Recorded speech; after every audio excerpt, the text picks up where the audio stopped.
Movie के start में हमें मिस्टर मॉलिंस नाम के आदमी को दिखाया जाता है और हमें बताया जाता है कि मिस्टर मॉलिंस डॉल्स बनाने का काम किया करते थे। एक दिन जब वो अपने घर पर बैठे डॉल्स बना रहे थे, तभी उनको अपने डोर के नीचे एक नोट मिलता है जिसमें लिखा हुआ था फाइंड मी। और वो नोट को उठाते हैं और पढ़ने लगते हैं। वो थोड़ा सा आगे चलते हैं तो उन्हें दूसरा नोट मिलता है जिसमें लिखा हुआ था क्लोजर। ये नोट किसी और ने नहीं बल्कि मिस्टर मॉलिंस की बेटी ने लिखे थे। मिस्टर मॉलिंस की बेटी का नाम एनाबेल था। मिस्टर मॉलिंस अपनी बेटी से बहुत ज्यादा प्यार करते थे। वो किसी भी कीमत पर अपनी बेटी को खोना नहीं चाहते थे, मगर किस्मत को कौन टाल सकता है। नेक्स्ट डे हम देखते हैं कि इनकी फैमिली चर्च से वापस आ रही थी और तभी इनकी गाड़ी का टायर पंचर हो जाता है। मिस्टर मॉलिंस अपनी गाड़ी को ठीक कर रहे थे। इसी दौरान एनाबेल रोड पर चली जाती है और तभी एक गाड़ी आकर एनाबेल को हिट करती है, जिसकी वजह से वहीं पर उसकी डेथ हो जाती है। इसके बाद हमें मूवी में 12 साल बाद का सीन दिखाया जाता है, जहां पर हम एक नन और कुछ ऑर्फन्स बच्चियों को देखते हैं। ये सभी लोग मिस्टर मॉलिंस के घर जा रहे थे। इनका ड्राइवर इनको बताता है अपनी बेटी की डेथ के बाद मिस्टर एंड मिसेस मॉलिंस दोनों बहुत ज्यादा अकेले हैं और तुम्हें वहां जाकर उनका ख्याल रखना होगा। अब ये सब लोग मिस्टर मॉलिंस के घर पर पहुंच जाते हैं, जहां पर मिस्टर मॉलिंस इनको वेलकम करते हैं। इन्हीं ऑर्फन्स बच्चियों में से हमें एक बच्ची दिखाई जाती है जिसकी टांग पर पोलियो था और वो ठीक तरीके से नहीं चल पाती थी। इस लड़की का नाम जेनिस था और ये इस मूवी की मेन कैरेक्टर है।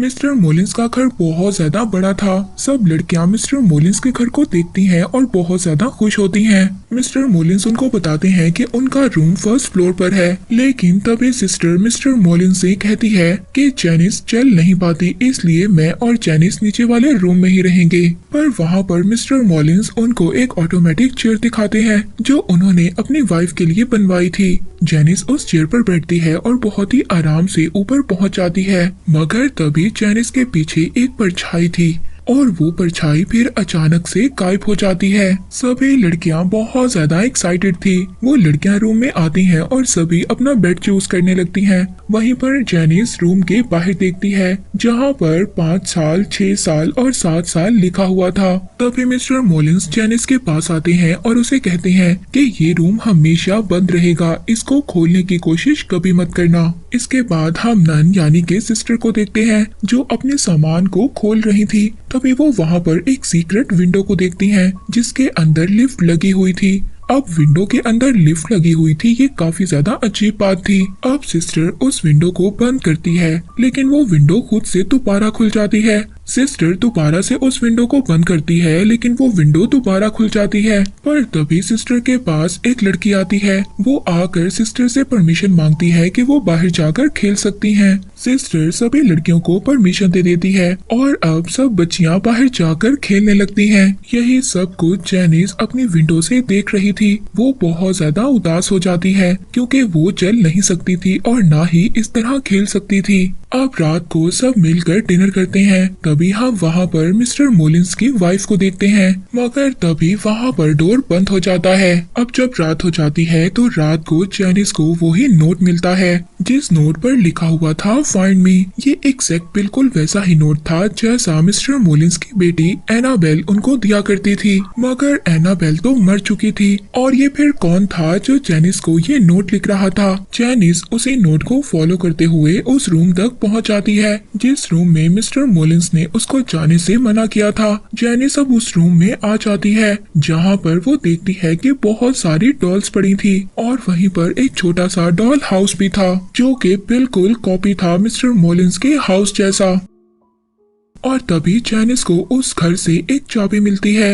ये चाबी दरअसल वहाँ पर पड़ी हुई कबर्ड की थी। जेनिस उस चाबी को उठाती है और कबर्ड को खोल लेती है। यहाँ पर एनाबेल की डॉल पड़ी हुई थी। ये डॉल दिखने में बहुत ज्यादा हॉरर थी, मगर जेनिस उस डॉल को देखती है और कबर्ड बंद कर देती है, लेकिन वो कबर्ड दोबारा से खुल जाती है। जेनिस दोबारा उस कबर्ड को बंद करती है, लेकिन वो कबर्ड फिर दोबारा से खुल जाती है। ऐसा लग रहा था कि एनाबेल उसको अपने पास बुला रही है। अब जेनिस उस डॉल पर एक कपड़ा डाल देती है, मगर जेनिस जब विंडो से बाहर देख रही थी तो मिस्टर मॉलिंस उसको देख लेते हैं और अब जब जैनिस वहाँ से मिस्टर मॉलिन्स को देखकर जाने वाली थी, जब वो पीछे मुड़ती है तो देखती है कि डॉल चल रही थी। जैनिस के पास वो डॉल चल कर आती है और अचानक से गायब हो जाती है। जैनिस उस डॉल को देखकर बहुत ज्यादा डर जाती है, घबरा जाती है। उसको कुछ भी समझ नहीं आ रहा था कि उसके साथ क्या हो रहा है। वो जल्दी से भागती है और भागकर अपने रूम में आकर छुप जाती है। इसके बाद मिस्टर मॉलिन्स भी उसको नहीं देख पाते।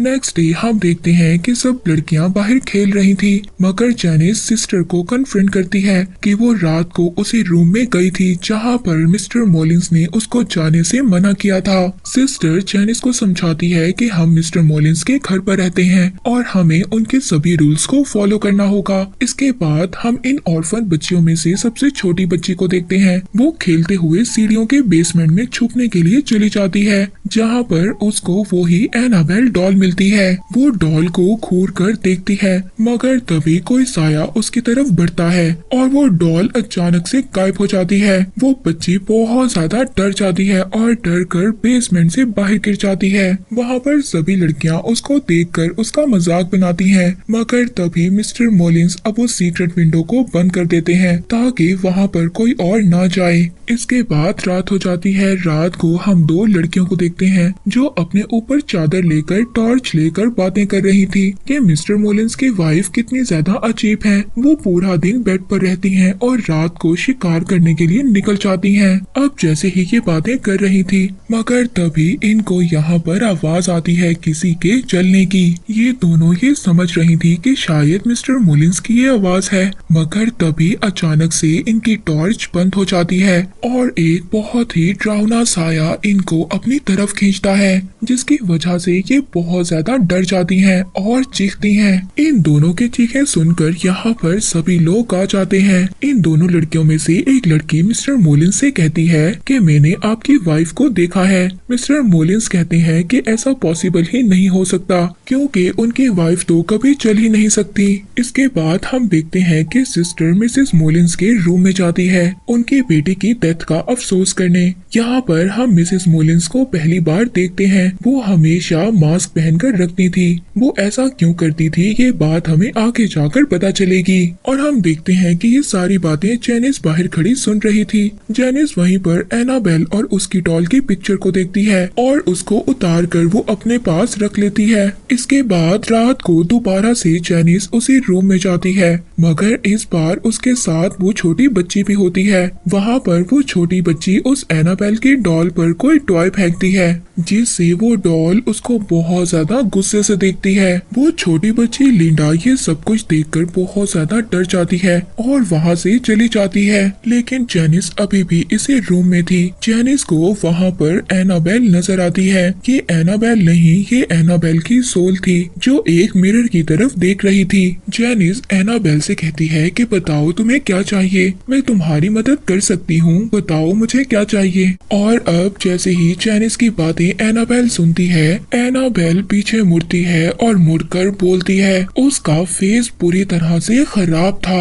वो अजीब सी हॉरर सी सोल में बदल गई थी। वो जैनिस से कहती है कि मुझे तुम्हारी आत्मा चाहिए। जैनिस बहुत ज्यादा डर जाती है। वो यहाँ से भागने की कोशिश करती है। वो अपनी उसी ऑटोमेटिक चेयर पर बैठती है और नीचे जाने लगती है, मगर वो चेयर दोबारा से ऊपर आ जाती है और अब वो शैतान जैनिस को ऊपर से नीचे फेंक देता है।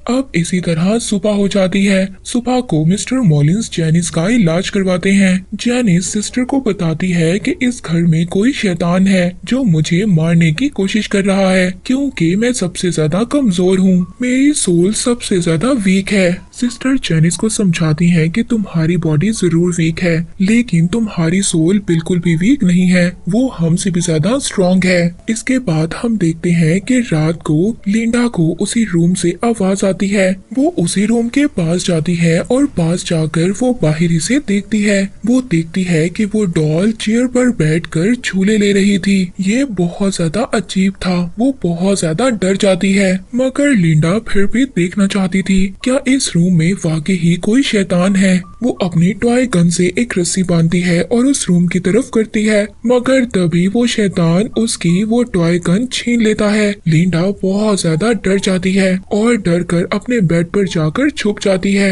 और वो शैतान वहाँ पर आता है और अपनी डॉल लेकर चला जाता है। नेक्स्ट मॉर्निंग एक और अजीब सी बात होती है। सिस्टर एनाबेल को बाहर लेकर घूमने जाती है, मगर तभी वो सिस्टर अचानक से शैतान में बदल जाती है और वो जेनिस को ले जाकर एक स्टोर रूम में फेंक देती है और वहाँ पर बंद कर देती है। जेनिस को वहाँ पर एनाबेल नजर आती है। एनाबेल जेनिस के अंदर अपना सारा खून फेंक देती है, यानी कि जो स्पिरिट अभी तक एनाबेल की शक्ल में नजर आ रही थी वो अब जेनिस के अंदर जा चुकी थी। सभी लोग जेनिस की जब चीखें सुनते हैं तो वहाँ पर आ जाते हैं, मगर जेनिस सबको ये दिखा रही थी कि वो बिल्कुल नॉर्मल है, क्योंकि अब वो शैतान जेनिस के अंदर जा चुका था। नेक्स्ट डे मिस्टर मोलिन्स लिंडा के पास आते हैं। लिंडा मिस्टर मोलिन्स को सब कुछ सच सच बता देती है कि आपके मना करने के बावजूद जेनिस उस रूम में गई थी और उसने वहाँ से डॉल भी ले ली थी। ये सब बातें सुनकर मिस्टर मोलिन्स को बहुत ज्यादा गुस्सा आता है और वो घबरा भी जाते हैं। वो जल्दी से घर के अंदर जाते हैं, जहाँ पर जाकर वो देखते हैं वो डॉल चेयर पर बैठी थी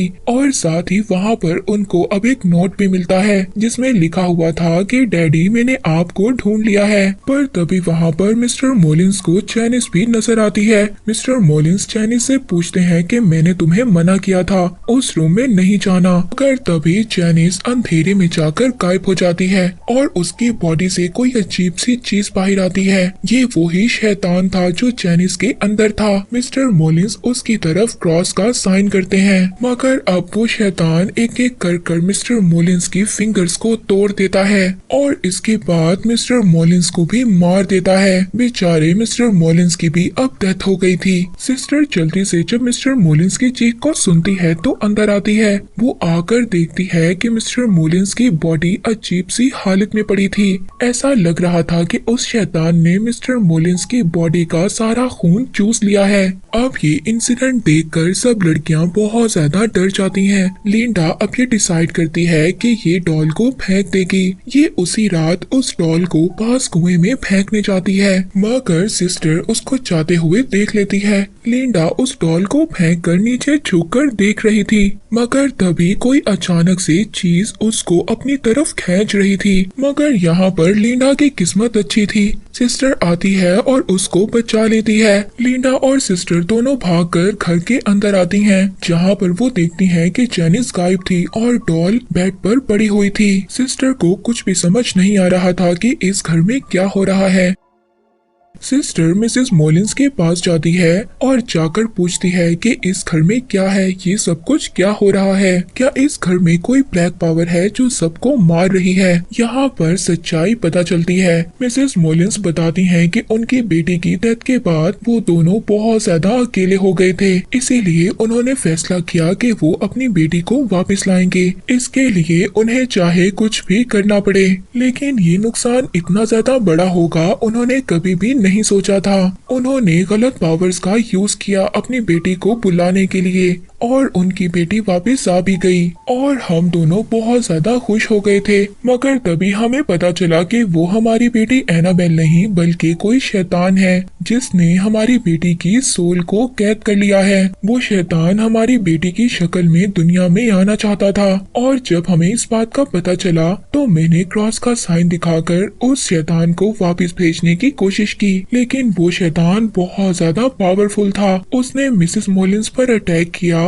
और उनकी एक आंख निकाल ली। ये सब बताकर मिसेस मोलिन्स अपना मास्क हटाती हैं और यहाँ पर हम मिसेस मोलिन्स का असल चेहरा देखते हैं और उनका फेस बहुत ज्यादा हॉरर था। और इसके बाद मिस्टर मोलिन्स ने उस डोर को लॉक कर दिया, वहाँ पर बाइबल के पेजेस को चिपका दिया और इसके बाद उन्होंने फादर और प्रीस्ट को बुलाया और इसी तरह 12 साल गुजर गए, जिसके बाद उन्होंने ये फैसला किया था कि वो अपनी बेटी की जगह दूसरी बच्चियों की मदद करेंगे। मिस्टर मोलिन्स ने यहाँ पर सबको अच्छे के लिए बुलाया था। वो ये नहीं जानते थे कि जेनिस उस डोर को ओपन कर देगी और वो शैतान शैतान दोबारा से जाग जाएगा। इसके बाद बाकी लड़कियां जैनिस को देखती हैं जो अब चल सकती थी, यानी कि उसके अंदर अभी भी शैतान था जिसने जैनिस को बिल्कुल ठीक कर दिया था। यहाँ पर जैनिस सब लड़कियों को मारने की कोशिश करती है। वो सभी चीख कर बाहर जाती हैं। सिस्टर यहाँ पर सबको समझाती है कि वो सभी एक साथ रहें और सेफ रहें। अब वो सभी लड़कियां मिसेस मॉलिन्स को भी अपने साथ लेकर जाना चाहती थी ताकि वो उनकी भी केयर कर सके। तभी जब वो उनके रूम में जाती हैं तो जाकर वो अजीब सा नजारा देखती हैं। वो देखती हैं कि उस शैतान ने पहले ही मिसेस मॉलिन्स को मार दिया था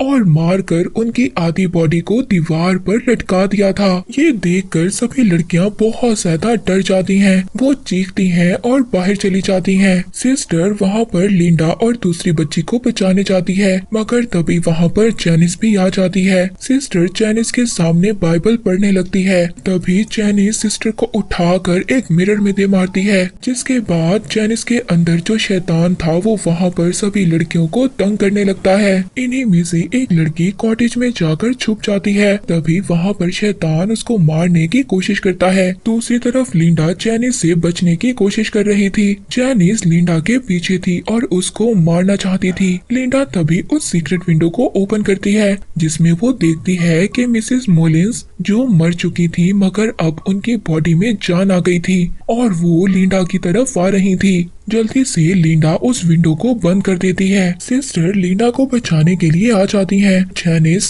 एक नाइफ से सिस्टर पर स्टैब करती है, जिसके बाद सिस्टर जैनिस को उसी कबर्ड में बंद कर देती है जहाँ पर पहले वो डॉल बंद थी। वो शैतान पूरे घर को हिलाना शुरू कर देता है। वो अपनी पूरी ताकत लगाता है उस कबर्ड से बाहर आने की, मगर वो नहीं आ पाता। यहाँ पर सारे घर की लाइट्स ऑन ऑफ हो रही थी। इसके बाद ये सब देखकर सभी यहाँ से भागने लगते हैं। हम देखते हैं कि पूरा घर हिलने लगता है और सभी लाइट्स एकदम ब्लास्ट हो जाती हैं और बिल्कुल अंधेरा हो जाता है। अचानक से बिल्कुल हर चीज खामोश हो जाती है। ऐसा लग रहा था कि जैसे वो शैतान अब यहाँ से जा चुका है। इसके बाद नेक्स्ट डे का सीन दिखाया जाता है जहाँ पर पुलिस आ जाती है। पुलिस उस कबर्ड को खोलती है मगर उस कबर्ड में सिर्फ डॉल थी। जैनिस वहाँ से गायब हो चुकी थी। इसका मतलब वो शैतान अभी भी जैनिस के अंदर था और वो जैनिस को अपने साथ लेकर आजाद हो चुका है। इसके बाद हमें दिखाया जाता है कि एक ड्राइवर उस डॉल को लेकर चला जाता है और फिर ये सभी लड़कियां भी डिसाइड करती हैं कि वो इस घर को छोड़कर चली जाएंगी।